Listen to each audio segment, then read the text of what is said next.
There's no place like home, a national study of how people with intellectual and developmental disabilities, IDD, and their families choose where to live.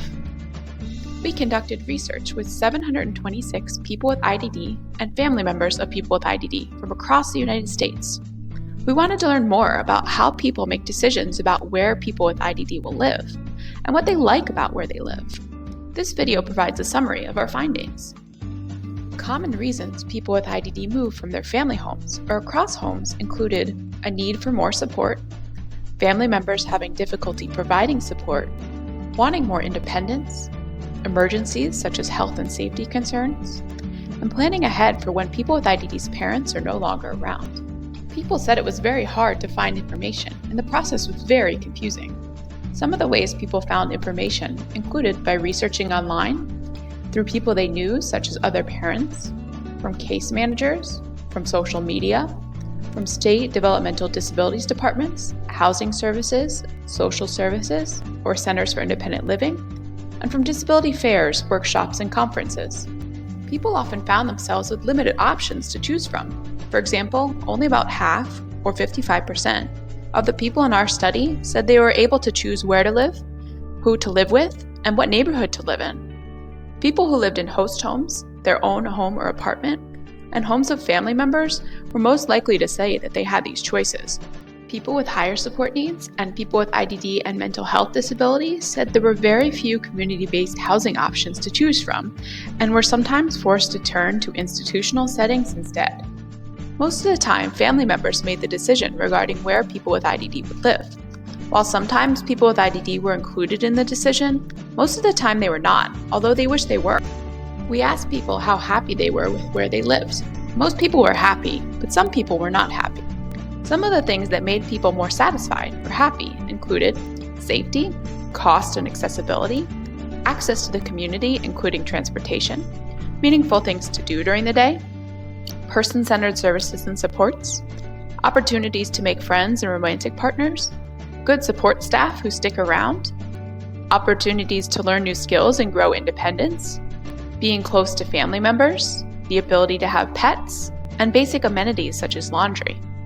Some of the things that made people less satisfied or unhappy included bad relationships with housemates or roommates, provider house rules about what people could not do in their own homes, not getting to access the community, and a lack of choices. It's also important to note that people with IDD were less happy with where they lived than family members of people with IDD. We also asked people what their dream home was. The majority of people dreamt of people with IDD living their own home or apartment. The next most popular dream homes were supervised group homes and in the home of a family member or friend. But there were big differences when we compared the responses from people with IDD and family members of people with IDD. Both people with IDD and family members wanted people with IDD to live in their own homes or apartments as their top choice. But 79% of people with IDD selected this as their dream home, while only 48% of family members selected this as their dream home for their family member with IDD. In addition, family members wanted people with IDD to live in congregate settings, such as group homes, institutions, and planned communities and campuses where only people with IDD live, much more often than people with IDD wanted to live there. We learned a lot from this study and have a lot of recommendations based on what people with IDD and family members said. Because people had a hard time finding information, we believe a central place for information about housing for people with IDD should be created. There also needs to be increased funding to promote quality, community-based housing options. There needs to be more adequate, accessible, and integrated housing options for people. It should also be easier for people with IDD to receive services and supports in their own homes, in family homes, and in shared living settings. More support needs to be available for people with higher support needs and people with both IDD and mental health disabilities. Direct support staff turnover needs to be reduced. Increasing their wages and training can help with this. Services and supports need to be person-centered and based on what the person wants.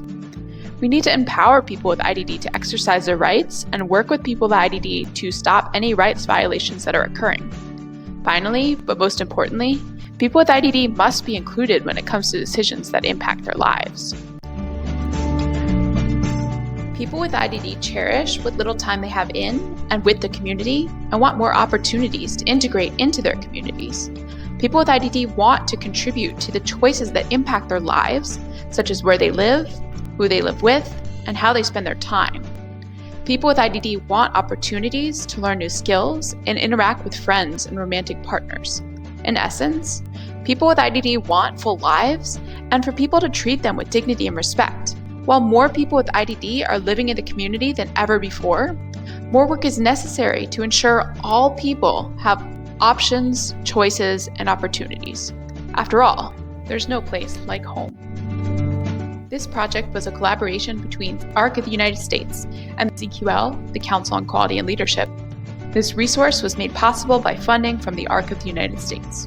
To learn more, please visit futureplanning.thearc.org/housing.